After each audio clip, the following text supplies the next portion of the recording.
నా పేరు వచ్చేసి విజయలక్ష్మి. నాకు ఫస్ట్ స్టార్టింగ్ తలనొప్పి బాగా ఉండింది.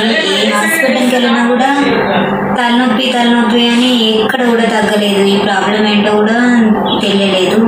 మళ్ళీ ఫీవర్ కూడా బాగా వచ్చేది. చాలా హాస్పిటల్ తిరిగి కరీంనగర్ ప్రతిమ హాస్పిటల్, అది గవర్నమెంట్.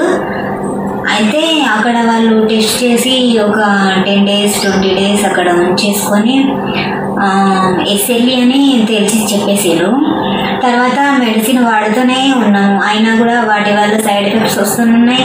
వాళ్ళు ఏమన్నారంటే ఎస్ఎల్ఈ ప్రాబ్లం ఉంటే కంపల్సరీగా డైలీ మెడిసిన్ వాడాలి, మళ్ళీ లైఫ్ లాంగ్ మెడిసిన్ వాడాలని చెప్పారు. ఒక 2 సంవత్సరాల వరకు ఆ మెడిసిన్ యూజ్ చేసినాం. ఆ మెడిసిన్స్ ఆపేయడం వల్ల చాలా పొట్ట వాపొచ్చింది, కళ్ళు నోట్లు మొత్తం అల్సర్ అయింది, నడవరాకుండా మాట్లాడరాకుండా ఊపిరి కూడా ఆడకుండా అయిపోయింది. సార్ కాల్ చేసి ఇక్కడికి వచ్చాను. వచ్చిన తర్వాత సార్ పర్లేదమ్మా తగ్గుతుందని రిపోర్ట్స్ అన్ని చూసి జాయిన్ చేసుకున్నారు. 20 days ఇక్కడ ఉన్నాము. అప్పుడు ఇక్కడ వచ్చింది పుండ్లు, మళ్ళీ తలలో నోట్లో ఈ వాపులు, జ్వరము, మళ్ళీ నడవరాకుండా మస్తు పెయిన్స్ ఉన్నాయి, కీళ్ళ నొప్పులు, ఇవన్నీ మస్తు పెయిన్స్ ఉన్నాయి. అప్పుడు ఇక్కడికి వచ్చిన తర్వాత ఒక వారం రోజులు మాట్లాడడానికి కూడా రాలేదు నాకు. ఏదైనా చెప్పాలంటే పెన్నుతో పేపర్ పైన రాసి చూపించేదాన్ని, అంత అవస్థ ఉంది.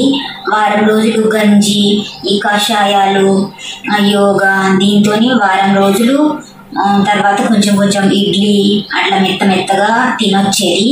తర్వాత నార్మల్గా ఈ మిల్లెట్స్, రోటీ, ఫ్రూట్స్, జ్యూస్ అవి ఇచ్చిండ్రు. సార్ 20 days ఉండమన్నారు ఇక్కడ. 20 days తర్వాత అంత నార్మల్గా నేను స్వతహాగా నడవడానికి అవన్నీ పనులు చేసుకోవడానికి ఆల్మోస్ట్ వచ్చింది.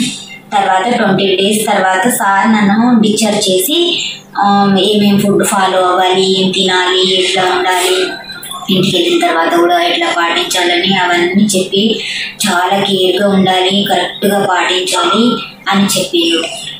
సరే సార్ అనేసి డిశ్చార్జ్ అయ్యి వెళ్ళిపోయినాం. అప్పటి నుండి ఇప్పటి వరకు కంటిన్యూగా అన్నీ కరెక్ట్గా ఫాలో అవుతున్నాను.